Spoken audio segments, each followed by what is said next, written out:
대감 어르신, 절대 낙인 찍지 마십시오. 제가 엿들은 것이 있습니다. 가문의 운명이 걸린 재산 문서에 낙인을 찍으려던 그 순간 천한 하녀 연화가 다급하게 속삭였습니다. 그 말을 들은 박중헌 대감은 온몸이 얼어붙는 듯했지요. 하녀의 눈빛이 너무나 간절했거든요. 그때 연화는 몰랐습니다. 자신의 이 한마디가 자신의 인생과 대감의 인생 모두를 송두리째 뒤바꿀 줄은요. 도대체 이 문서에 숨겨진 진실은 무엇이었을까요? 지금부터 그 기막힌 사연을 들려드리겠습니다. 사연 시작 전 구독과 좋아요를 눌러주신다면 저에게는 큰 힘이 됩니다. 그럼 사연 시작합니다. 그날은 아직 새벽달도 울지 않은 시각이었지요. 큰 고을에서도 으뜸으로 손꼽히던 박씨 종가. 그 높은 담장 안으로 가난한 하녀 하나가 조심스레 발을 들였습니다. 하녀의 이름은 연화라 했습니다. 나이는 27. 병든 조모 하나를 모시며 하루하루 입에 풀칠하기도 빠듯한 처지였지요. 새벽이면 종가 마루를 쓸고 해가 기울면 주막 뒷간에서 허드렛 일을 했습니다. 손등엔 갈라진 상처가 덕지덕지 붙어 있었고 얼굴엔 늘 피곤이 서려 있었지요. 그러나 연화는 아침마다 억지로라도 입꼬리를 올렸습니다. 오늘 하루만 버티자. 그것이 이 아이가 스스로에게 거는 주문이었지요. 그날따라 연화는 사랑채 청소를 맡게 되었습니다. 사랑채라 함은 박씨 종가의 큰어른이신 박중헌 대감이 거처하시는 곳. 하녀들 사이에선 눈도 마주치지 말라는 말이 돌 정도로 범접하기 어려운 곳이었지요. 연화는 숨을 고르고 문을 밀었습니다. 그리고 그 자리에서 걸음을 멈췄지요.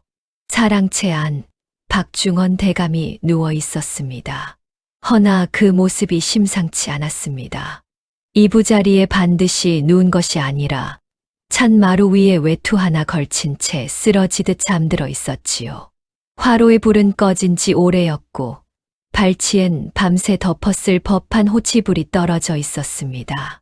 연화는 문지방 앞에서 숨을 죽였습니다. 저 어른이 밤새 이렇게 계셨단 말인가. 이 큰 집안의 어른이 홀로 이 차가운 마루에서. 연화는 망설이지 않았습니다. 소리 없이 방 안으로 들어가 떨어진 호치불을 주워 대감의 어깨부터 발끝까지 조심스레 덮어드렸습니다. 차갑게 식은 숭늉 대신 허리춤에서 작은 주전자를 꺼냈지요.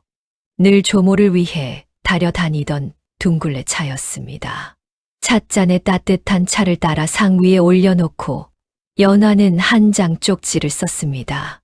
대감 어른, 새벽 한기에 냉기 드시면 탈이 나십니다. 따뜻한 차 드시고 기운 내십시오. 연화는 다시 한번 대감의 얼굴을 살폈습니다. 깊이 잠든 듯한 주름진 얼굴. 문득 조모의 얼굴이 겹쳐 보였지요. 연화는 소리 없이 물러났습니다. 허나 박중헌 대감은 잠든 것이 아니었습니다. 그 새벽 대감은 밤새 속이 뒤틀려 한숨도 모지르고 있었지요. 조카 개손이가 며칠 전부터 이상하게 재산 문서를 들이밀며 낙인을 재촉하던 것이 마음에 걸려 뒤척이다 그대로 마루에 쓰러졌던 것입니다. 대감은 눈을 감은 채 모든 것을 듣고 있었습니다. 조심스레 다가오는 발자국 소리, 호치불이 어깨 위로 덮이는 온기, 따뜻한 차 향기, 그리고 작은 쪽지가 상 위에 놓이는 소리. 대감은 눈을 살짝 떴습니다. 물러나는 하녀의 뒷모습이 보였지요. 때 묻은 치마, 거친 손, 야윈 어깨. 한 번도 제대로 얼굴을 본 적 없는 아이였습니다. 그러나 그 아이가 남기고 간 온기만큼은 오래도록 대감의 가슴에 남았지요. 연화는 사랑채를 나서며 작게 중얼거렸습니다. 오늘도 무사히 넘겼다. 이 작은 배려가 자신의 인생을 어떻게 바꿔놓을지 그때는 알지 못했습니다. 사람들은 몰랐지요. 이 작은 손길 하나가 훗날 한 가문을 살리고 한 욕심을 무너뜨릴 줄을요. 연화는 사랑채를 나와 별당 쪽으로 발걸음을 옮겼습니다. 별당은 박중헌 대감의 조카 박계손 도련님이 거처하는 곳이었지요. 종가에서는 누구나 아는 사실이 하나 있었습니다. 박계손 도련님은 딸 하나를 끔찍이 아꼈다는 것. 별당 책상 위에는 늘 딸의 초상화가 놓여 있었고 벽에 걸린 달력에는 딱 2 날짜에만 붉은 점이 찍혀 있었습니다. 하나는 도련님 본인의 생신, 다른 하나는 소연이 생일이라 적힌 날이었지요. 소연, 그것이 도련님 딸의 이름이었습니다. 연화는 빗자루를 들고 별당 툇마루를 쓸었습니다. 아직 해가 뜨지 않은 시각, 별당은 고요해야 마땅했지요. 그런데 이상했습니다. 별당 뒤편 회랑에서 낮은 목소리가 새어 나왔습니다. 연화는 걸음을 멈췄습니다. 이 시각에 누가 저기 있단 말인가. 소리가 나는 쪽으로 조심스레 다가갔습니다. 회랑 기둥 뒤에 몸을 숨기고 숨을 죽였지요. 그곳에 박계손 도련님이 서 있었습니다. 평소와 달리 목소리가 거칠었습니다. 맞은편에는 낯선 사내가 허리를 굽히고 서 있었지요. 어둠 속에서도 그 사내의 옷차림이 심상치 않았습니다. 장사치 같기도 하고 아전 같기도 했지요. 연화는 귀를 기울였습니다. 박계손의 목소리가 들려왔습니다. 재산 이전 문서는 다 준비됐느냐? 낯선 사내가 대답했지요. 예, 도련님. 낙인만 받으시면 됩니다. 박계손이 낮게 웃었습니다. 큰데 거른 눈과 귀는 내가 다 막았다. 늙은이가 뭘 알겠느냐. 며칠 전부터 치매 기운이 있다고 소문도 퍼뜨려놨고 연화의 심장이 쿵 하고 내려앉았습니다. 치매. 아까 사랑채에서 뵌 그 대감 어른이? 그분이 치매라고? 박계손의 말이 이어졌습니다. 낙인 받으면 바로 인자를 보내라. 내 딸 소연이 공부할 돈이 끊기면 너희들 목숨도 끊기는 줄 알아. 낯선 사내가 고개를 조아렸습니다. 명심하겠습니다. 박계손이 한 발 다가서며 말했지요. 일 끝나면 나는 딸을 데리고 먼 곳으로 떠난다. 이 가문에 미련 없다. 연화는 입을 틀어 막았습니다. 손이 떨렸지요. 다리에 힘이 풀려 그 자리에 주저앉을 뻔했습니다. 이건 배신이었습니다. 큰데 어른을 치매 환자로 몰고 재산을 빼돌리고 도망치겠다는 것. 연화는 세상 물정의 어두운 하녀였지만 이것이 얼마나 큰 죄인지는 알 수 있었습니다. 허나 세상 일이란 알아서는 안 될 것을 알게 되는 순간이 있는 법이지요. 연화가 그날 들은 것은 차라리 듣지 않았더라면 좋았을 말이었습니다. 밀담이 끝났습니다. 낯선 사내가 담장 너머로 사라졌고 박계손은 회랑을 되돌아 나왔습니다. 그런데 그의 손에 무언가가 들려 있었지요. 검은 비단 주머니. 박계손은 주위를 살피더니 주머니를 손에 쥐고 한참을 망설였습니다. 그러더니 갑자기 회랑 모서리 화분 뒤에 그것을 내던졌지요. 증거는 남기지 않는다. 그렇게 중얼거리고는 별당 안으로 사라졌습니다. 연화는 숨을 참고 기다렸습니다. 한참이 지나도록 움직이지 않았지요. 박계손의 발자국 소리가 완전히 사라진 뒤에야 연화는 조심스레 화분 뒤로 다가갔습니다. 거기에 검은 비단 주머니가 있었습니다. 연화는 손을 뻗었습니다. 손끝이 떨렸지요. 주머니를 집어들었습니다. 입구가 특이한 매듭으로 묶여 있었고 매듭 위에 붉은 복납이 찍혀 있었습니다. 그 위에 작은 도장 자국. 연화는 주머니를 열지 않았습니다. 열 수도 없었지요. 다만 안에 무언가 서찰 같은 것이 들어있다는 것은 만져보면 알 수 있었습니다. 이것이 증거다. 연화는 직감했습니다. 연화는 주머니를 품에 넣을까 망설였습니다. 만약 들키면 도둑으로 몰릴 것이었습니다. 하녀 따위가 도련님의 물건을 훔쳤다고 아무도 자신의 말을 믿어주지 않을 것이었지요. 허나 이대로 두면 저 밖에손 도련님이 대감 어른을 치매 환자로 몰아쫓아내고 가문의 재산을 몽땅 가져가 사라질 것이었습니다. 아까 새벽 차가운 마루에 홀로 누워 계시던 그 노인, 그 쓸쓸한 뒷모습이 떠올랐지요. 연화는 이를 악물었습니다. 주머니를 청소용 헌삼배에 겹겹이 감쌌습니다. 아무도 손대고 싶지 않을 만큼 더럽고 냄새 나는 천. 그것으로 싸서 청소 도구 광 맨 밑바닥에 숨겼습니다. 연화는 아무 일 없다는 듯 다시 빗자루를 들었습니다. 손이 떨렸지만 얼굴엔 아무 표정도 짓지 않았지요. 해가 떠올랐습니다. 종가의 하인들이 오가기 시작했고 연화는 평소처럼 마당을 쓸었습니다. 아무도 연화를 거들떠보지 않았지요. 투명인간 같은 하녀. 그러나 그 하녀의 품속에는 한 가문의 운명을 뒤집을 비밀이 숨겨져 있었습니다. 연화는 하늘을 올려다보았습니다. 대감 어른께 이 사실을 알려야 한다. 그러나 어떻게, 나 같은 하녀가 어떻게 대감 어른을 뵐 수 있단 말인가. 막막했습니다. 그러나 연화는 포기하지 않았습니다. 기회는 반드시 온다. 그때까지 이 증거만은 지켜야 한다. 연화는 다시 빗자루를 쥐었습니다. 며칠이 흘렀습니다. 연화는 평소처럼 마당을 쓸고 빨래를 널고 부엌일을 거들었지요. 허나 속으로는 단 하루도 편할 날이 없었습니다. 청소 도구광 맨 밑바닥에 숨겨둔 검은 비단 주머니. 그것이 머릿속을 떠나지 않았지요. 밤마다 악몽을 꾸었습니다. 밖에손 도련님이 연화의 멱살을 잡고 내년이 훔쳤지 소리치는 꿈. 대감 어른이 쫓겨나 거리에서 구걸하는 꿈. 조모가 홀로 남겨져 굶어 죽는 꿈. 연화는 매일 새벽 눈을 떴습니다. 식은땀에 젖은 채로. 그러던 어느 날이었습니다. 종가 안이 갑자기 분주해졌지요. 하인들이 대청마루를 닦고 자리를 깔고 상을 차렸습니다. 연화는 부엌에서 일하던 늙은 하녀에게 물었습니다. 오늘 무슨 일이 있는 겁니까? 늙은 하녀가 대답했지요. 몰랐느냐? 오늘 문중 대회합이 열린다. 박씨 일가 어른들이 다 모이신단다. 문중 대회합.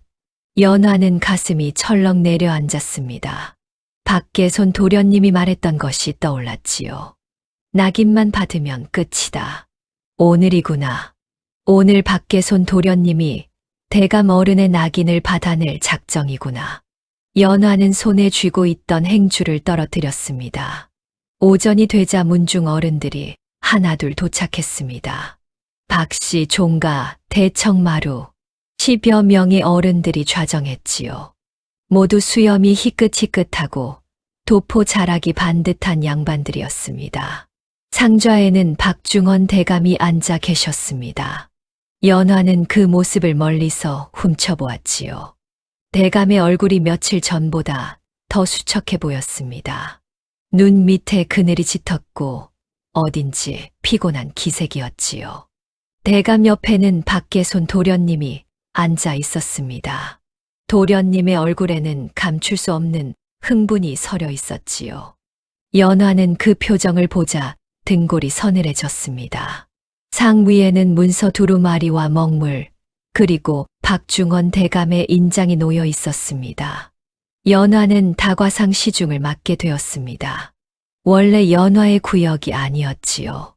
허나 마침 다과상을 나르던 하녀가 체해서 드러눕는 바람에 연화가 대신 불려 나온 것이었습니다. 연화는 떡과 약과를 담은 상을 들고 대청박 툇마루에 섰습니다. 하녀 신분으로는 안으로 들어갈 수 없었지요. 안에서 부르면 상을 들고 들어가 내려놓고 바로 물러나야 했습니다. 연화는 툇마루에 서서 대청 안을 바라보았습니다. 박중원 대감의 뒷모습이 보였습니다. 그리고 그 옆에서 무언가를 열심히 설명하는 박계손 도련님의 모습도, 박계손의 목소리가 들려왔습니다. 이 문서는 가문의 재산을 정리하여 후대에 넘기기 위한 것입니다. 큰댁 어른께서 낙인만 찍어주시면 됩니다. 문중 어른 하나가 물었지요. 갑자기 웬 재산 정리인가? 무슨 급한 일이라도 있는 것인가? 박계손이 부드럽게 대답했습니다. 아닙니다, 어르신.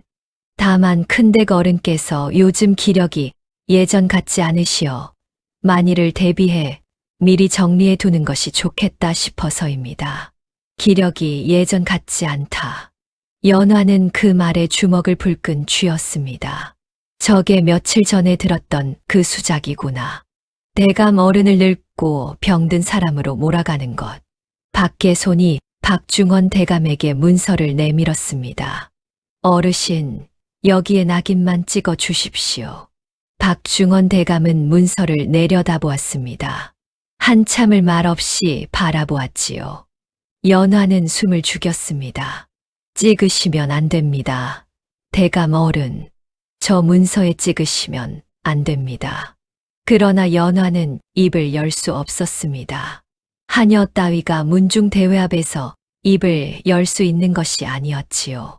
바로 그때였습니다. 대청 안으로 국상을 든 어린 하인이 들어왔습니다. 탕국이 담긴 무거운 상, 하인의 걸음이 비틀거렸지요.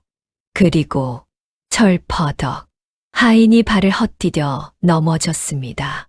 뜨거운 국물이 상좌 쪽으로 쏟아졌지요. 박중원 대감의 도포 자락과 버선이 흠뻑 젖었습니다. 대청 안이 순식간에 아수라장이 되었습니다. 아이고, 어르신 괜찮으십니까? 이놈의 자식이. 문중 어른들이 벌떡 일어났고 박계손 도련님의 얼굴은 벌겋게 달아올랐습니다. 이놈, 내가 정신이 있는 게냐 없는 게냐. 박계손이 어린 하인에게 고통을 쳤지요.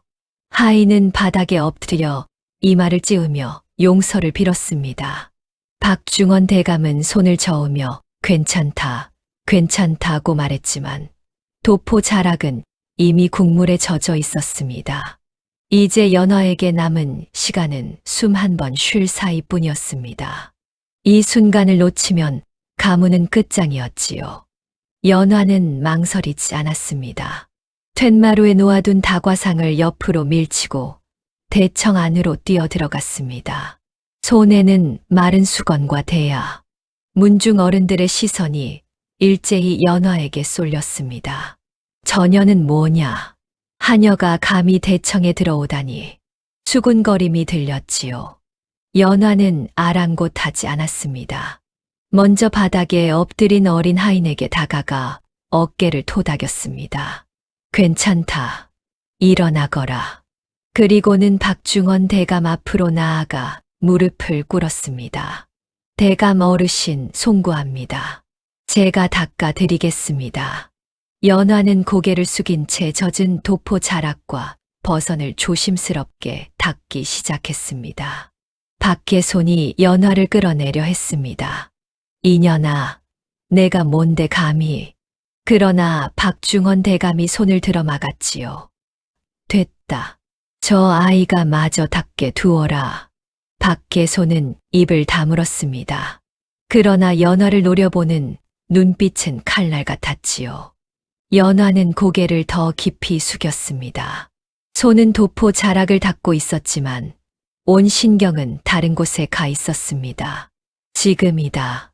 지금 말씀드려야 한다. 연화는 대감의 버선을 닦으며 고개를 살짝 들었습니다. 대감의 눈과 마주쳤지요. 순간 대감의 눈빛이 흔들렸습니다. 이 아이, 새벽에 나에게 이불을 덮어주고 따뜻한 차를 남겨둔 아이. 그 아이가 이 아이구나. 대감은 연화를 알아보았습니다. 연화도 대감이 자신을 알아본 것을 느꼈지요.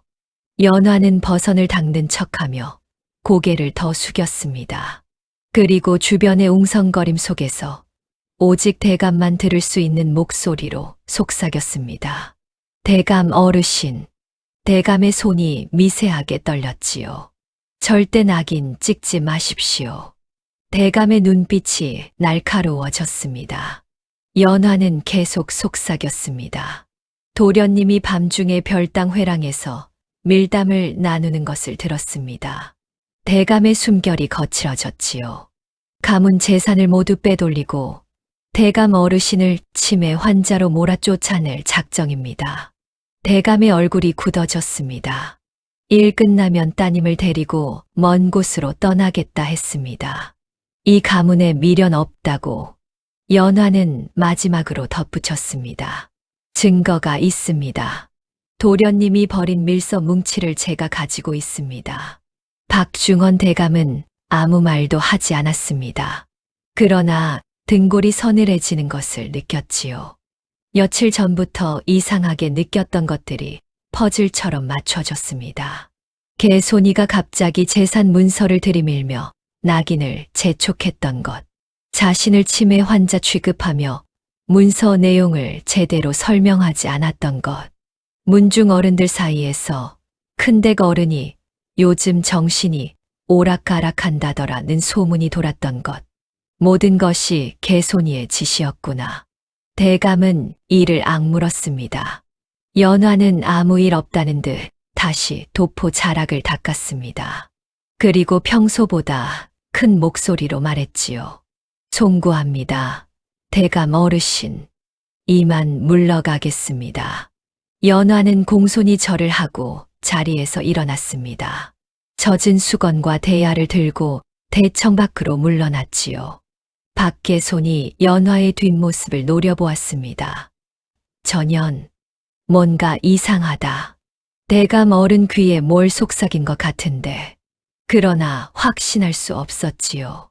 워낙 순식간에 일어난 일이었으니까요. 대청 안이 다시 정돈되었습니다. 문중 어른들이 자리에 앉고 밖에 손이 다시 문서를 내밀었습니다. 어르신, 이제 낙인을 찍으시지요. 박중원 대감은 인장을 집어들었습니다. 문중 어른들의 시선이 집중되었지요. 밖에 손의 눈에 탐욕이 번뜩였습니다. 대감의 손이 문서 위로 향했습니다. 그러나 대감은 인장을 든 손을 멈췄습니다. 한참을 그대로 있었지요. 밖에 손이 조급하게 말했습니다. 어르신, 왜 그러십니까? 어서 찍으시지요. 대감은 천천히 인장을 내려놓았습니다. 그리고 밖에 손을 차갑게 올려다 보았지요. 갑자기 어지럽구나. 밖에 손의 얼굴이 굳어졌습니다. 대감이 말을 이었습니다. 눈이 침침해서 글씨가 안 보인다. 오늘은 여기까지 하자. 예, 어르신, 그러시면.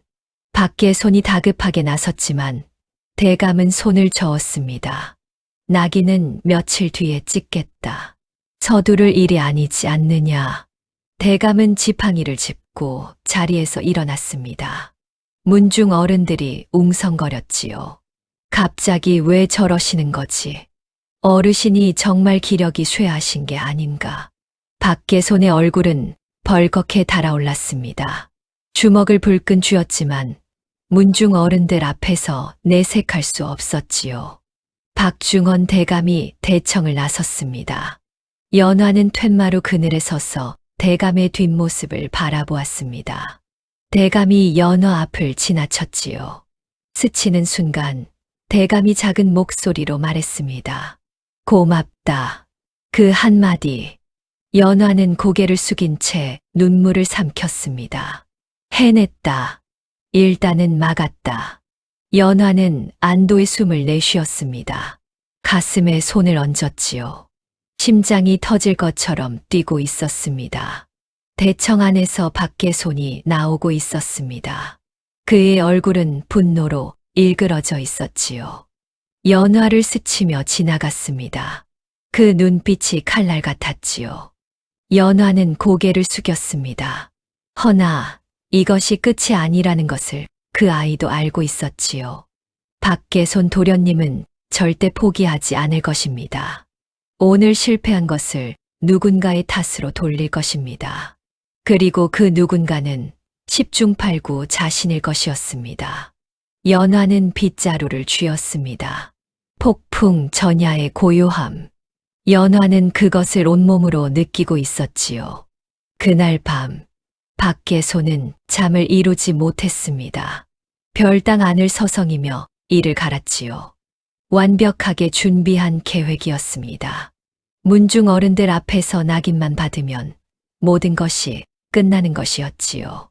그런데 틀어졌습니다. 대감 어른이 갑자기 손을 멈추다니.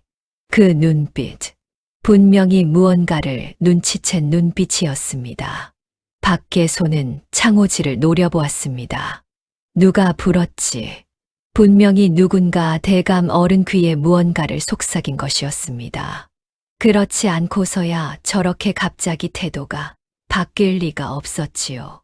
박계손의 머릿속에 한 장면이 스쳤습니다. 국상이 쏟아졌을 때 그 하녀, 회색 치마를 입은 그 하녀가 대감 어른 앞에 무릎을 꿇고 도포 자락을 닦았던 장면. 그때 그년이 뭔가 속삭이는 것 같았습니다. 박계손은 밤새 생각했습니다. 그 하녀, 어디서 본 듯한 얼굴이었습니다. 최근에 어디선가 새벽녘이 되어서야 떠올랐지요. 며칠 전 새벽, 별당 회랑에서 밀담을 나눈 뒤 봉인 주머니를 버렸던 그때, 회랑 근처에서 빗자루 소리가 났던 것 같았습니다. 그때는 대수롭지 않게 여겼지요. 하녀 따위가 무슨 말을 알아듣겠느냐고.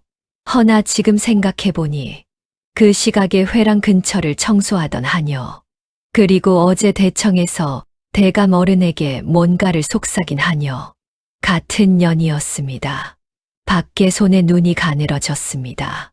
그래, 전년이다.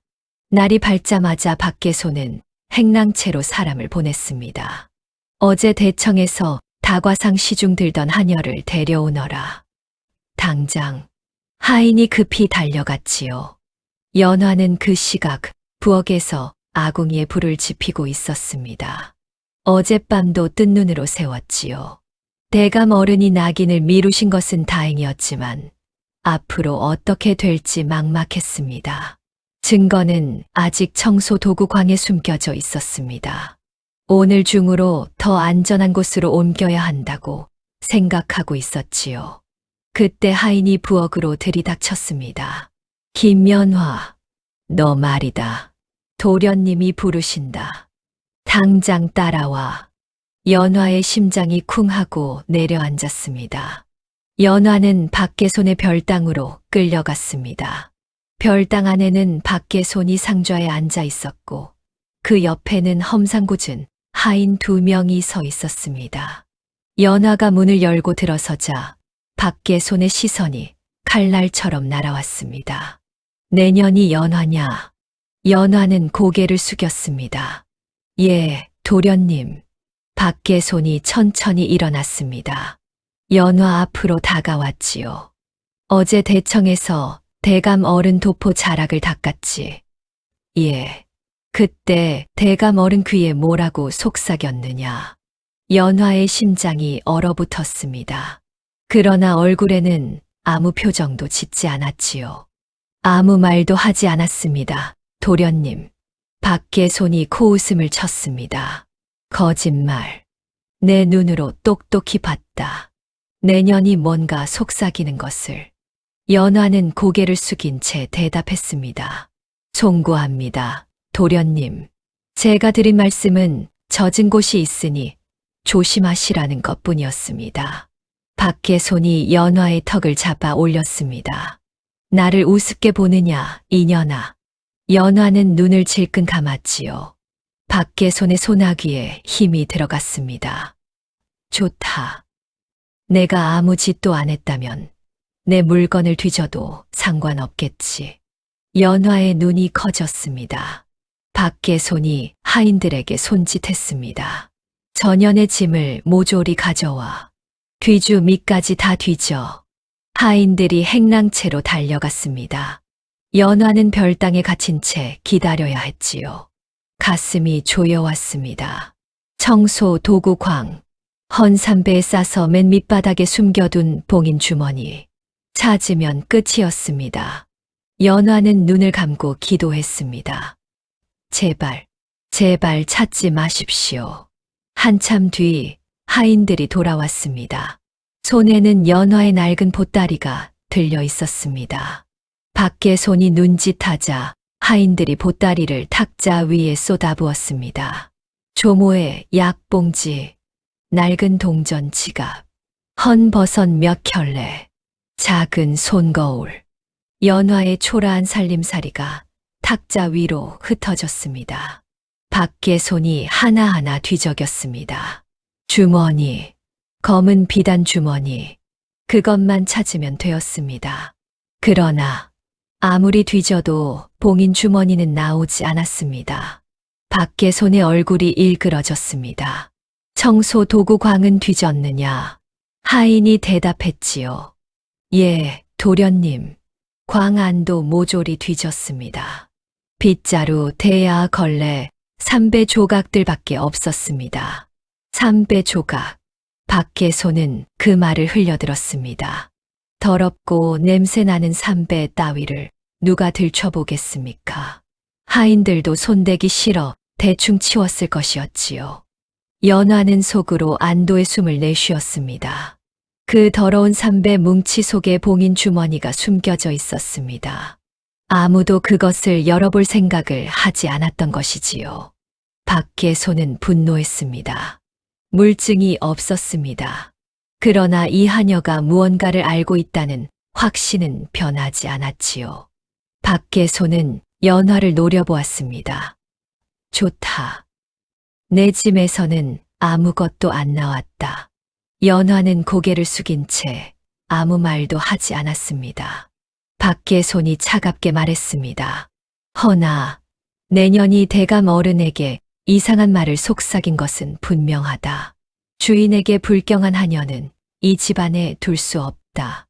연화의 심장이 멈추는 것 같았습니다. 밖에 손이 선언했습니다. 오늘부로 내년은 쫓겨난다. 당장 이 집을 나가거라. 연화는 그 자리에서 쫓겨났습니다.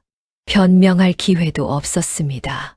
하녀 따위가 도련님의 결정에 이의를 제기할 수 있는 것이 아니었지요. 연화는 행랑채로 돌아가 보따리를 쌌습니다. 손이 떨렸습니다. 하루아침에 일터를 잃었습니다. 내일부터 어떻게 살아야 할지 막막했지요. 허나 연화는 보따리를 싸는 척하며 청소 도구 광으로 갔습니다. 맨 밑바닥에 있던 더러운 삼배 뭉치. 아무도 손대지 않은 그 뭉치를 집어들었습니다. 냄새가 났지요. 더럽고 퀴퀴한 냄새. 연화는 그 삼배 뭉치를 보따리 맨 밑바닥에 쑤셔 넣었습니다. 하루아침에 일터를 잃고 도적 누명까지 쓰게 되었으니 그 심정이 오죽했겠습니까? 그러나 연화는 울지 않았습니다. 증거를 지켰습니다. 그것만으로도 충분했지요. 연화는 종가 대문을 나섰습니다. 뒤돌아보지 않았습니다. 무거운 보따리를 어깨에 짊어지고 한 걸음 한 걸음 걸었지요. 해가 중천에 떠 있었습니다. 길은 멀었습니다. 연화는 조모가 있는 집을 향해 걸었습니다. 조모, 이제 어떻게 약값을 마련하지? 청소 일도 잃고 주막 일만으로는 턱없이 부족할 것이었습니다. 연화의 눈에 눈물이 맺혔습니다. 그러나 고개를 들었습니다. 눈물을 훔치고 앞을 바라보았지요. 증거가 있습니다. 대감 어른께 전해드리면 됩니다. 허나 어떻게? 이제 종가의 발도 들여놓을 수 없는 신세인데. 연화는 답을 찾지 못한 채 걸었습니다. 그 시각, 밖에 손은 별당에서 창밖을 내다보고 있었습니다. 연화가 종가 대문을 나서는 모습이 보였지요. 밖에 손의 눈이 가늘어졌습니다. 전혀 찜찜했습니다. 물증은 못 찾았지만 전현이 뭔가 알고 있다는 확신은 변하지 않았지요. 박계소는 옆에 선 하인에게 말했습니다. 전현을 놓지 마라. 어디 사는지, 가족이 있는지 모조리 알아와. 하인이 고개를 숙였습니다. 명심하겠습니다, 도련님. 박계소는 차가운 미소를 지었습니다. 도망칠 곳은 없을 것이다. 며칠이 흘렀습니다. 연화는 주막에서 허드레시를 하며 하루하루를 버텼습니다. 아침부터 밤늦게까지 설거지를 하고 바닥을 닦고 손님들 시중을 들었지요. 손가락은 물집으로 가득했고 허리는 끊어질 것 같았습니다. 그래도 조모의 약값에는 턱없이 부족했습니다. 조모는 점점 쇠약해지고 있었지요. 기침이 심해졌고 밥을 거의 넘기지 못했습니다. 연화는 밤마다 조모의 손을 잡고 울었습니다. 조금만 참으세요, 할머니. 제가 어떻게든 해볼게요. 조모는 연화의 손을 꼭 쥐었습니다. 내가 고생이 많구나. 조모는 아직도 연화를 어릴 적 이름으로 불렀습니다. 치매 기운이 있어 가끔 연화를 알아보지 못하기도 했지요. 연화는 조모의 이마에 입을 맞추었습니다. 괜찮아요, 할머니. 저 괜찮아요. 그러나 연화는 알지 못했습니다. 밖에 손의 하인들이 며칠째 연화의 집을 감시하고 있다는 것을. 연화가 어디 사는지, 가족이 누구인지, 약점이 무엇인지, 밖에 손은 모든 것을 파악했습니다. 기초 생활을 겨우 하는 처지, 치매 걸린 늙은 조모, 다른 가족은 없음. 밖에 손의 입가에 비릿한 미소가 번졌습니다. 치매 노인이라 판단력도 없겠군. 그는 하인에게 명령했습니다. 사람들을 준비시켜라. 내일 그 집으로 간다. 연화는 그날 밤도 주막에서 늦게까지 일했습니다. 집으로 돌아오니 자정이 넘어 있었지요. 조모는 이미 잠들어 있었습니다. 연화는 조모 옆에 누워 눈을 감았습니다. 내일도 새벽부터 일어나야 했습니다. 눈을 감아도 잠이 오지 않았지요. 증거, 봉인 주머니, 장롱 깊숙한 곳에 숨겨두었습니다. 조모의 옛 예단함 속에, 낡은 금반지와 빛바랜 사진들 사이에 아무도 그곳을 열어보지 않을 것이었습니다. 연화는 눈을 감았습니다. 대감 어른께 어떻게든 전해드려야 한다. 허나 방법을 모르겠다. 막막함 속에서 연화는 잠이 들었습니다. 새벽녘. 연화는 이상한 소리에 눈을 떴습니다. 대문 밖에서 사람들 목소리가 들렸지요. 웅성거리는 소리, 그리고 발자국 소리. 연화는 벌떡 일어났습니다. 창호지 틈으로 밖을 내다보았지요. 심장이 멈추는 것 같았습니다. 대문 앞에 덩치 큰 사내 4~5명이 서 있었습니다.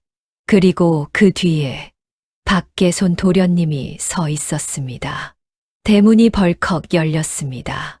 밖에손이 마당으로 들어섰지요. 그 뒤로 덩치 큰 사내 4명이 따라 들어왔습니다. 연화는 방문 앞에 서서 길을 막았습니다. 도련님, 이 시각에 웬일이십니까? 목소리가 떨렸지요. 밖에손은 연화를 내려다보며 비웃었습니다. 웬일이냐고. 내년이 모를 줄 알았느냐. 밖에손이 손짓하자 사내 둘이 연화의 양팔을 붙잡았습니다. 연화가 버둥거렸지만 소용없었지요. 이게 무슨 짓입니까? 놓으십시오. 밖에손은 연화를 무시하고 방문 쪽으로 고개를 돌렸습니다. 저 안에 늙은이가 있지. 밖에손이 말했습니다. 연화의 얼굴이 새하얗게 질렸지요. 할머니는 아무것도 모릅니다. 제발. 밖에손이 코웃음을 쳤습니다. 알고 모르고가 중요한 게 아니다. 밖에손이 사내들에게 눈짓했습니다. 사내 둘이 방문 앞으로 다가갔지요. 연화가 미친 듯이 소리쳤습니다. 안 됩니다. 할머니한테 손대지 마십시오. 방 안에서 조모의 떨리는 목소리가 들려왔습니다. 누구냐?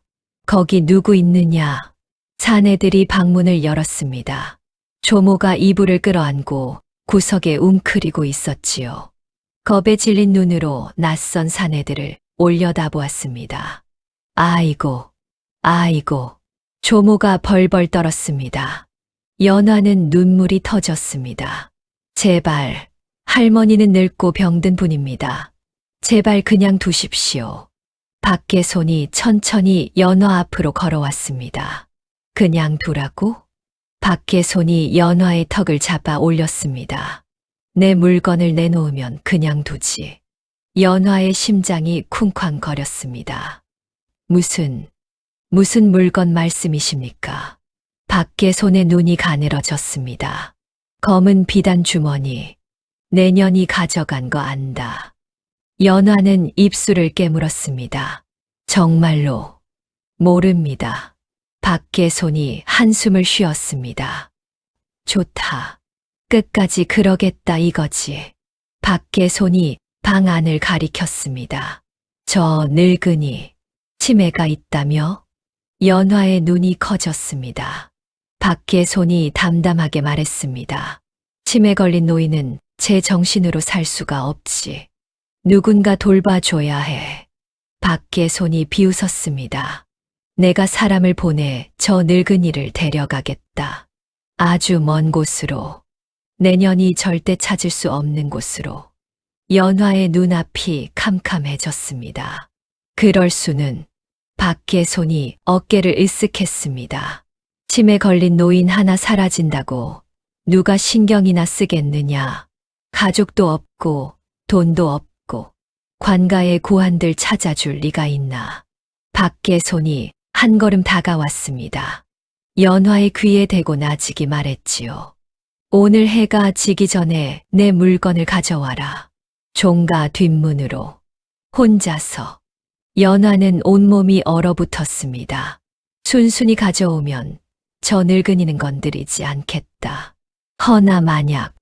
박계손의 목소리가 낮아졌습니다. 만약 딴 짓을 하면 대감 어른에게 고하거나 관가로 달려가거나 그 순간 저 늙은이는 영영 사라진다. 다시는 못 만나게 될 거다. 연화는 다리에 힘이 풀렸습니다. 사내들이 붙잡고 있지 않았으면 주저앉았을 것이었지요. 알겠느냐? 연화는 대답할 수 없었습니다. 입술이 파르르 떨렸지요.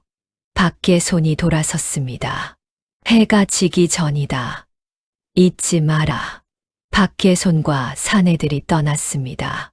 대문이 닫히는 소리가 들렸지요. 연화는 그제야 풀려났습니다. 급히 방 안으로 뛰어들어갔지요. 조모가 구석에서 벌벌 떨고 있었습니다.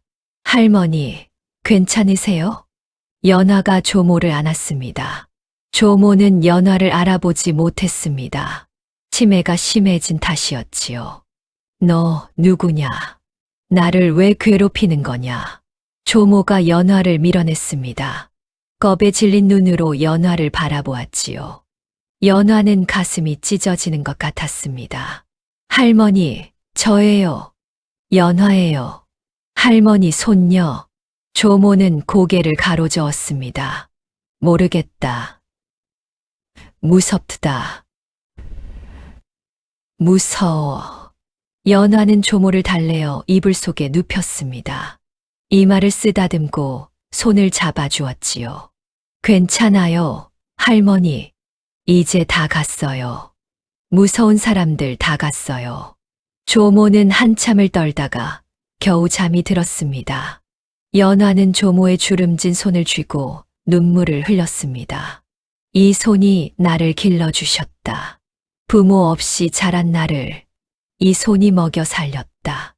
이 손이 내 머리를 빗겨주고 밥을 떠먹여주고 겨울밤 이불을 덮어주셨다. 연화는 조모의 손등에 이마를 대었습니다. 미안해요, 할머니. 제가 잘못했어요. 제가 괜히 나섰다가 눈물이 멈추지 않았습니다. 세상에 홀로 남은 듯 했습니다. 손에 쥔 밀서 하나가 천근처럼 무거웠지요. 연화는 장롱 앞에 섰습니다. 깊숙한 곳에 숨겨둔 조모의 예단함. 그 안에 봉인 주머니가 있었습니다. 연화는 예단함을 꺼냈습니다. 뚜껑을 열었지요. 낡은 금반지, 빛바랜 옛 편지들, 그리고 검은 비단 주머니. 연화는 주머니를 집어들었습니다. 손이 떨렸지요. 이것을 주면 할머니는 안전할 수 있다. 허나 이것을 주면 대감 어른은 끝장이다. 가문의 재산을 빼앗기고 치매 환자로 몰려 쫓겨나시게 된다. 그리고 밖에서는 아무 벌도 받지 않는다. 연화는 주머니를 쥔 채 주저앉았습니다. 어떻게 해야 하나? 머릿속이 하얘졌습니다. 연화는 한참을 그 자리에 앉아 있었습니다. 창밖으로 해가 기울고 있었지요. 시간이 없었습니다.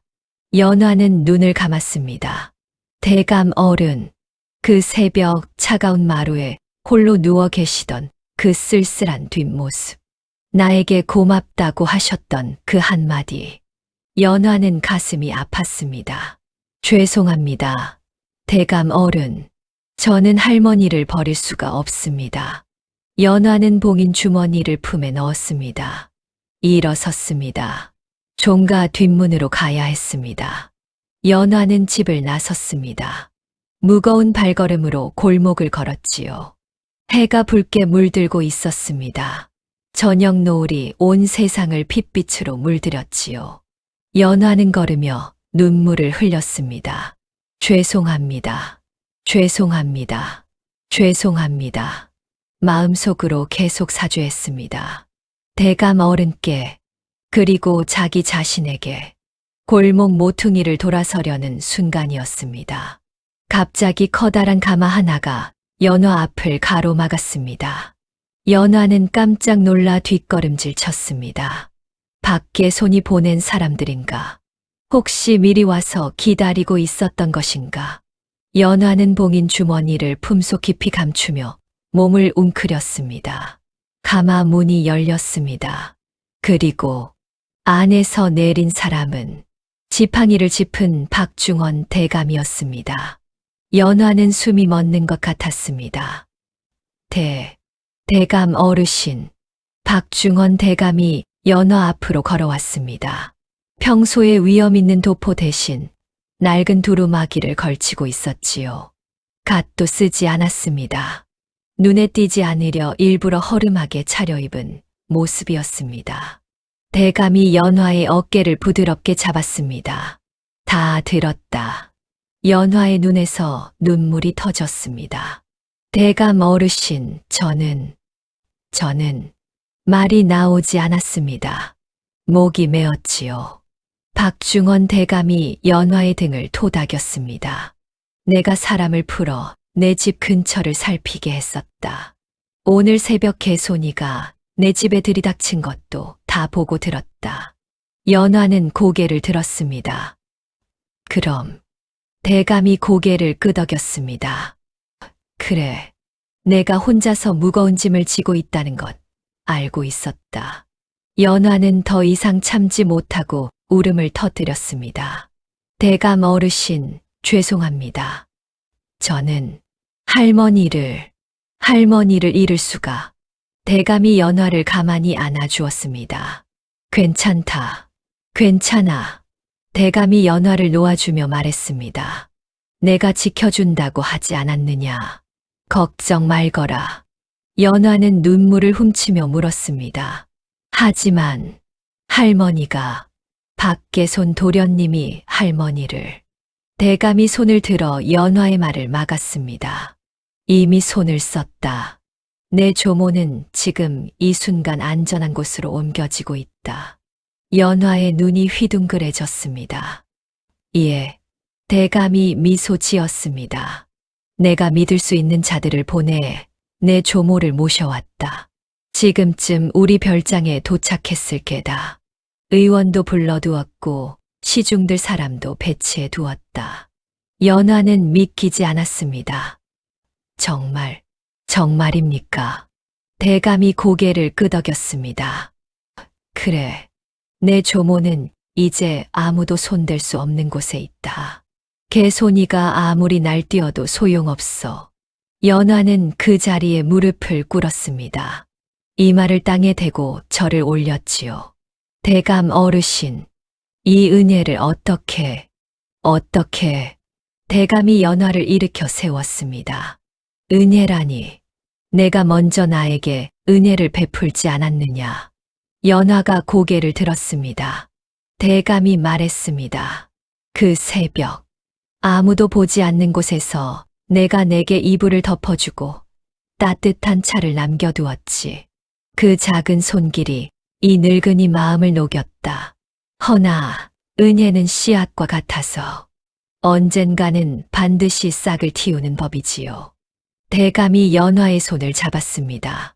내가 그 새벽 내게 베푼 작은 은혜가 오늘 이렇게 돌아온 것이다. 은혜는 잊히지 않는 법이야. 연화는 더 이상 말을 잊지 못했습니다. 그동안 혼자서 감당하기 너무 무거웠던 짐, 아무에게도 말하지 못하고 끌어안았던 두려움, 할머니를 잃을까봐 잠 못 이루던 밤들, 그 모든 것이 한꺼번에 쏟아져 나왔습니다. 연화는 아이처럼 엉엉 울었습니다. 대감은 아무 말 없이 연화의 등을 토닥여 주었지요. 저녁 노을이 두 사람을 붉게 물들이고 있었습니다. 한참 뒤 연화가 겨우 울음을 그쳤습니다. 대감이 물었습니다. 그 밀서 아직 가지고 있느냐? 연화는 품속에서 봉인 주머니를 꺼냈습니다. 여기 있습니다. 대감이 주머니를 받아들었습니다. 한참을 내려다보았지요. 붉은 복랍, 그 위에 찍힌 도장 자국. 대감의 눈빛이 차갑게 가라앉았습니다. 개손이 놈. 대감이 중얼거렸습니다. 내가 내 아비 죽고 친자식처럼 거뒀거늘. 이것이 내 보답이더냐. 대감이 주머니를 품에 넣었습니다. 연화에게 말했습니다. 내일 문중 대회합이 다시 열린다. 개손이 놈이 소집했지. 나를 끌어내리려는 수작이야. 연화의 얼굴이 굳어졌습니다. 그럼 대감이 고개를 끄덕였습니다. 그래, 내일이 마지막 싸움이다. 내가 함께 해주겠느냐? 연화는 망설이지 않았습니다. 예, 어디든 따르겠습니다. 대감이 미소 지었습니다. 좋다. 그럼 오늘 밤은 내 별장에서 쉬거라. 네, 조모 곁에서. 연화는 다시 한번 고개를 숙였습니다. 감사합니다. 대감 어르신. 가마가 떠났습니다. 연화는 가마 안에서 창밖을 바라보았습니다. 어둠이 내려앉은 거리. 멀리서 개 짖는 소리가 들렸지요. 연화는 품속에 손을 넣었습니다. 봉인 주머니는 이제 대감 어르신께 있었습니다. 내일이면 모든 것이 드러날 것이었습니다. 연화는 눈을 감았습니다.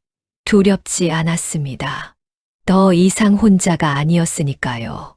그 시각, 밖에서는 종가 뒷문 앞에서 연화를 기다리고 있었습니다. 해가 완전히 저물었지요. 연화는 오지 않았습니다. 밖에손의 얼굴이 일그러졌습니다. 인연이, 감히, 밖에손이 하인에게 소리쳤습니다. 당장 그년의 집으로 가라. 그 늙은 할망구를 데려와. 하인들이 달려갔습니다. 허나 얼마 뒤 빈손으로 돌아왔지요. 도련님, 그 집에 아무도 없습니다. 늙은이도 하녀도. 밖에손의 얼굴이 사색이 되었습니다. 뭐라고? 누군가가 먼저 손을 썼다는 뜻이었습니다. 밖에손은 이를 악물었습니다. 대감 어른. 다음 날 아침, 박씨 종가 대청마루에 문중 어른들이 다시 모였습니다. 이번에는 지난번보다 더 많았지요. 20여 명의 어른들이 좌정했습니다. 분위기가 심상치 않았습니다. 밖에손이 긴급히 회합을 소집했다는 소문이 돌았지요. 큰댁 어른을 끌어내리려 한다는 이야기도, 상좌에는 박계손이 앉아 있었습니다. 박중헌 대감의 자리는 비어 있었지요. 박계손이 일부러 배제한 것이었습니다.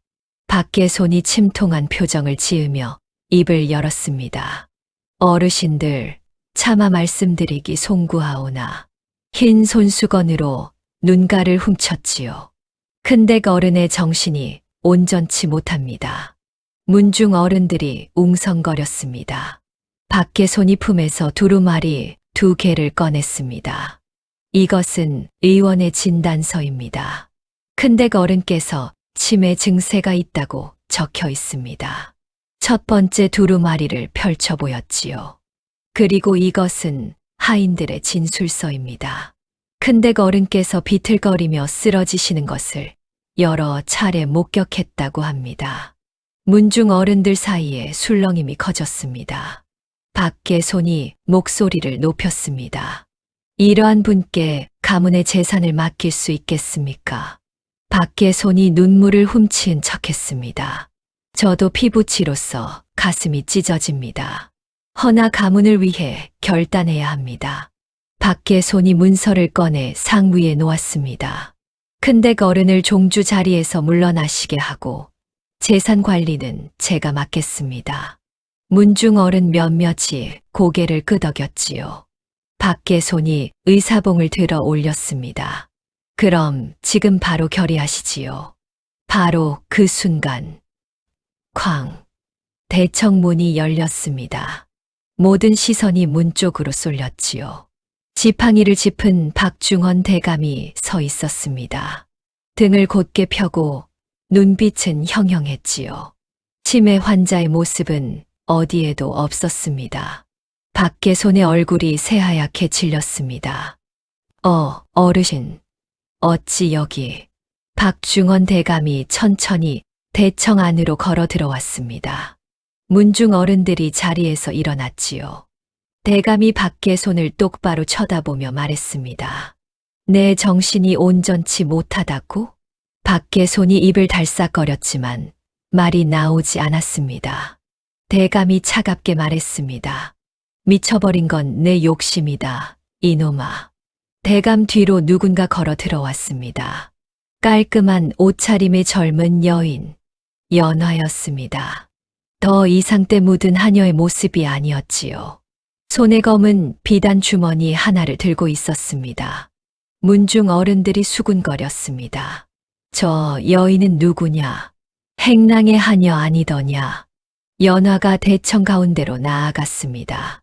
공손히 절을 올린 뒤 또렷한 목소리로 말했습니다. 소녀는 이 댁에서 마루를 쓸던 하녀 연화라 합니다. 잠시 멈추고 박계손을 똑바로 쳐다보았지요. 진짜 도적은 따로 있습니다. 연화가 손가락으로 박계손을 가리켰습니다. 바로 저 도련님입니다. 대청 안이 술렁였습니다. 박계손이 벌떡 일어났지요. 인연이 감히 끌어내라. 호위 무사들이 연화에게 다가갔습니다. 그러나 박중헌 대감이 손을 들어 막았지요.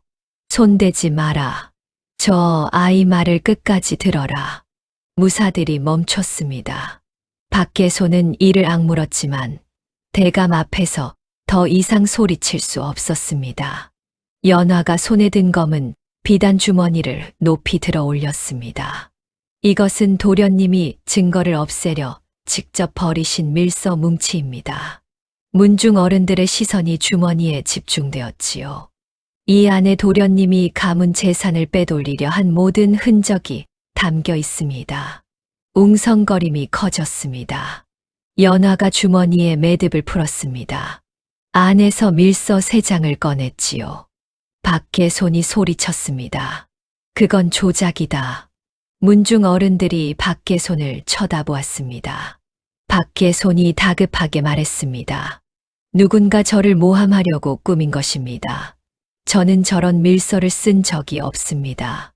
드디어 어둠 속에 숨었던 진실이 햇빛 아래 드러나는 순간이었습니다. 연화가 밀서를 박중헌 대감에게 건넸습니다. 대감 어르신, 직접 읽어 주십시오. 대감이 밀서를 받아 들고 큰 소리로 낭독하기 시작했습니다. 첫 번째 밀서. 재산 이전 문서 준비 완료. 늙은이 낙인만 받으면 끝이다. 내 몫은 즉시 보내라. 문중 어른들이 술렁였습니다. 박계손이 소리쳤지요. 조작입니다. 저는 저런 글을 쓴 적 없습니다. 두 번째 밀서. 치매 진단서는 돈 먹인 의원에게 받아냈다. 하인들 입도 막았으니 걱정 마라. 분노의 목소리가 터져 나왔지요. 저런 파렴치한 놈이. 박계손이 손을 내저었습니다. 믿지 마십시오. 저를 함정에 빠뜨리려는 수작입니다. 세 번째 밀서. 대감이 천천히 읽었습니다. 일 끝나면 나는 딸과 함께 먼 곳으로 떠난다. 소연이 뒷바라지할 돈은 넉넉히 챙겨라. 이 가문에 미련 없다. 대감이 밀서를 내려놓았습니다. 대청안이 조용해졌지요. 문중 어른 한 분이 천천히 입을 열었습니다. 계손아. 박계손이 그 어른을 쳐다보았습니다. 어른이 물었지요. 소연이라 함은 내 딸 이름이 아니더냐. 박계손의 얼굴이 굳어졌습니다. 어른이 다시 물었습니다. 내 딸 이름을 모르는 자가 어찌 저 밀서에 내 딸 이름을 적어 넣을 수 있겠느냐. 박계손의 입술이 파르르 떨렸습니다. 그건. 다른 어른이 밀서를 집어들었습니다. 찬찬히 살펴보았지요. 이 필체. 어른이 박계손을 쳐다보았습니다. 분명 내 글씨다. 내가 내 글씨를 모를 줄 알았느냐. 또 다른 어른이 밀서 끝에 찍힌 인장을 가리켰습니다. 이 인장도 내 것이 틀림없다. 박계손은 더 이상 반박할 말이 없었습니다. 박계손의 다리가 풀렸습니다. 그 자리에 주저앉았지요. 손으로 얼굴을 감싸며 신음했습니다. 문중 어른들이 일제히 자리에서 일어났습니다. 이 불효막심한 놈, 가문을 팔아먹으려 했단 말이냐? 박중원 대감이 지팡이로 마루를 쾅 내리쳤습니다. 계손아. 박계손이 고개를 들지 못했습니다. 대감이 말했습니다. 내 아비가 일찍 죽었을 때 내가 너를 친자식처럼 거뒀다. 가문의 미래를 내게 맡기려 했거늘. 대감의 목소리가 떨렸지요. 이것이 내 보답이더냐. 박계손이 울부짖었습니다. 다 제 딸 때문입니다. 대청안이 조용해졌습니다. 박계손이 고개를 들었습니다. 눈물이 흘러내리고 있었지요. 제 딸에게 좋은 것 해주고 싶었습니다. 굶기지 않고 헐벗지 않게 하고 싶었습니다. 그게 뭐가 잘못입니까? 연화가 박계손 앞으로 다가갔습니다. 박계손을 내려다보며 담담하게 말했지요. 도련님. 박계손이 연화를 올려다보았습니다. 연화가 말했습니다. 따님도 아비가 훔친 재물로 호강하고 싶지 않으셨을 겁니다. 박계손의 눈이 흔들렸습니다. 연화가 이었습니다. 가난해도 떳떳한 아비를 원하셨을 겁니다. 박계손은 할 말을 잃고 고개를 떨구었습니다. 욕심에 눈멀어 딸에게 씻을 수 없는 상처를 남긴 비참한 아비의 모습이었지요. 문중 어른 대표가 자리에서 일어났습니다. 박계손을 종중에서 축출한다. 다른 어른들이 동의했지요. 재산권은 박중원 어른께 그대로 둔다. 만장일치였습니다. 포졸들이 들어와 박계손을 일으켜 세웠습니다. 박계손이 끌려나가며 뒤를 돌아보았지만 아무도 그를 거들떠보지 않았지요. 박중원 대감이 연화를 앞으로 이끌었습니다. 문중 어른들을 향해 말했습니다. 이 아이가 아니었으면 이 늙은이와 가문 모두 망했을 것이요. 대감이 연화의 어깨에 손을 얹었습니다. 아무도 거들떠보지 않는 새벽에도 성실히 일하고 남이 보지 않는 곳에서도 양심을 지켰으며 목숨을 걸고 진실을 밝혔소. 문중 어른들이 일제히 일어나 연화에게 고개를 숙였습니다. 연화는 눈물을 흘렸습니다. 투명인간 취급받던 하녀가 가문의 은인이 되는 순간이었지요. 밖에 손이 끌려 나간 뒤 대청 안은 한동안 술렁거렸습니다. 문중 어른들이 서로 쳐다보며 한숨을 내쉬었지요. 저런 놈이 가문을 말아먹을 뻔했구나. 큰데가 어른이 아니셨으면 어찌 될 뻔했소. 박중원 대감은 아무 말 없이 창밖을 바라보았습니다. 조카를 잃은 슬픔인지 배신당한 분노인지 그 얼굴에는 복잡한 감정이 서려 있었지요. 욕심은 제 새끼도 삼키는 법이지요. 밖에 손이 진정 아꼈던 딸에게 결국 씻을 수 없는 상처를 남기고 말았으니 문중 어른 대표가 박중원 대감에게 다가갔습니다. 큰데가 어른 심려가 크시겠습니다. 대감이 고개를 저었습니다. 내 잘못이요. 그 아이를 제대로 가르치지 못한 내 잘못이요. 문중 어른이 대감의 어깨를 토닥였지요. 자책하지 마시오. 어른께서는 최선을 다하셨소. 대감이 연화를 돌아보았습니다. 연화는 여전히 대청 한가운데 서 있었지요. 어찌할 바를 모르는 표정이었습니다. 대감이 연화에게 다가갔습니다. 연화야. 연화가 고개를 숙였습니다. 예, 대감 어르신. 대감이 연화의 손을 잡았습니다. 오늘 일은 평생 잊지 않겠다. 문중 어른 대표가 나섰습니다. 큰데가 어른, 이 아이에게 어떻게 보답하실 작정이시오? 대감이 대답했습니다. 이 아이는 더 이상 하녀가 아니오. 문중 어른들이 대감을 쳐다보았지요. 대감이 말을 이었습니다. 오늘부로 이 아이를 내 문객으로 삼겠소. 내 곁에서 살피게 할 것이오. 문중 어른들이 고개를 끄덕였습니다. 그리하시오. 마땅한 처사요. 연화는 믿기지 않았습니다. 문객이라 함은 하녀와는 비교할 수 없는 대우였지요. 먹고 자는 것은 물론 학문을 익힐 기회도 주어지는 것이었습니다. 연화는 무릎을 꿇었습니다. 대감 어르신, 저는 그런 대우를 받을 자격이. 대감이 연화를 일으켜 세웠습니다. 자격은 내가 증명했다. 더 이상 겸손해 하지 마라. 대감이 문중 어른들에게 말했습니다. 오늘 회합은 이만 마치겠소. 피로하시니 돌아가 쉬시오. 문중 어른들이 하나둘 자리에서 일어났습니다. 연화에게 지나가며 한마디씩 건넸지요. 대단한 아이로군. 용기가 있어. 앞날이 창창하겠구나. 연화는 고개를 숙여 인사했습니다. 태어나서 처음 받아보는 인정이었지요. 대청이 비었습니다. 대감과 연화 둘만 남았지요. 대감이 창밖을 바라보았습니다. 해가 중천에 떠 있었습니다. 대감이 물었습니다. 연화야. 예, 어르신. 내 조모는 잘 계시더냐. 연화의 눈에 눈물이 맺혔습니다. 어르신 덕분에 편히 계십니다. 대감이 고개를 끄덕였습니다. 가보고 싶겠구나. 연화는 대답하지 못했습니다. 목이 메었지요. 대감이 미소 지었습니다. 가거라. 조모를 뵙고 와라. 마음껏 울어도 좋다. 연화는 눈물을 훔치며 절을 올렸습니다. 감사합니다, 어르신. 연화는 대감의 별장으로 향했습니다. 가마가 필요 없었습니다. 뛰었지요. 숨이 차오르는 것도 모르고 뛰었습니다. 별장 문이 보였습니다. 연화는 대문을 밀고 들어갔습니다.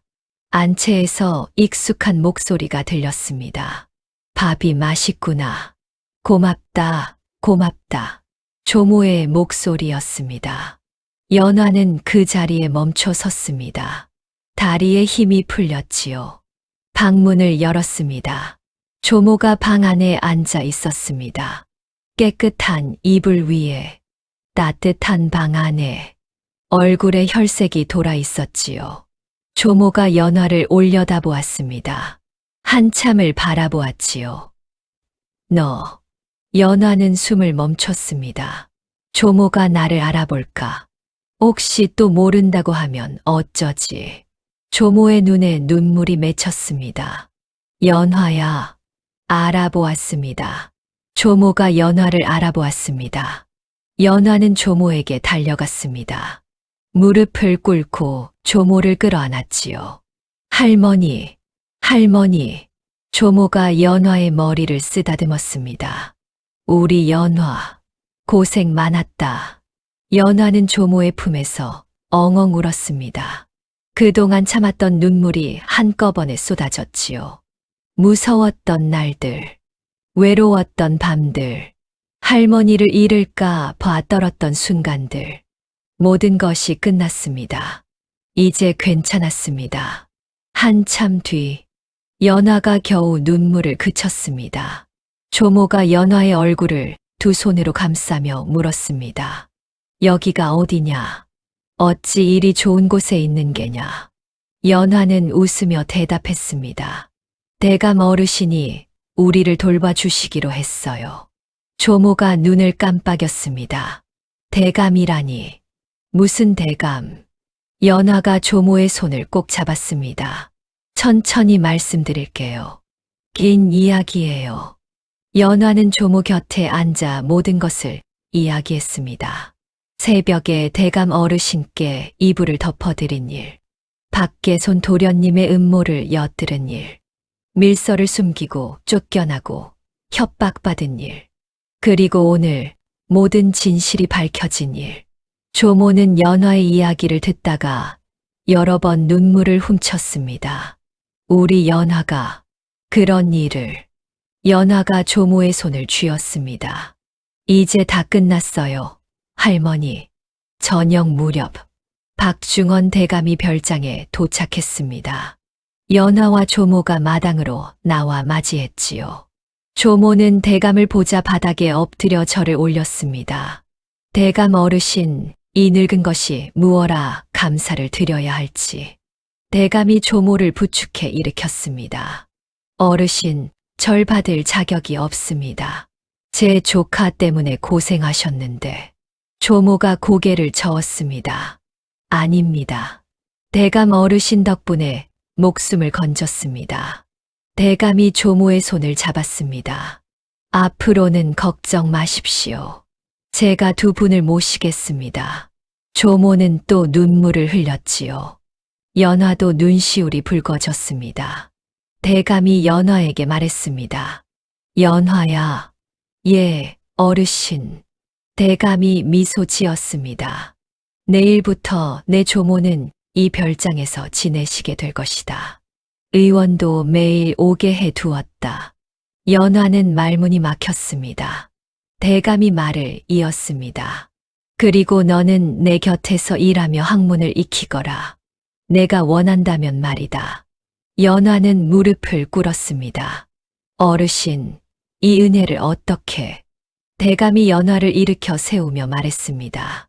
은혜라 하지 마라. 내가 먼저 베푼 것이다. 그날 밤, 연화는 조모 곁에 누웠습니다. 따뜻한 이불 속에서 조모의 고른 숨소리를 들으며 연화는 생각했습니다. 그 새벽 대감 어르신께 이불을 덮어드린 것, 그 작은 손길 하나가 이 모든 것을 바꿔 놓았습니다. 연화는 창밖을 바라보았습니다. 달이 밝았습니다. 눈물이 흘렀지요. 이번에는 슬픔이 아니었습니다. 감사함이었습니다. 연화는 두 손을 모으고 기도했습니다. 내일도 오늘처럼 할머니와 함께 떳떳하게. 연화는 눈을 감았습니다. 사람이 사람을 살피면 하늘이 그 집안을 살피는 법이지요. 새벽 한 귀퉁이에서 시작된 작은 은혜가 결국 한 가문을 살리고 두 사람을 가족으로 이어주었습니다. 조상들의 지혜가 담긴 설화는 언제 들어도 참 묘한 매력이 있죠. 이 이야기는 제가 직접 현대적으로 재구성해서 만든 창작물입니다. 대본 작성부터 사파 작업까지 모든 과정에 정성을 다하고 있거든요. 잊혀가는 우리 이야기를 계속 이어가겠습니다.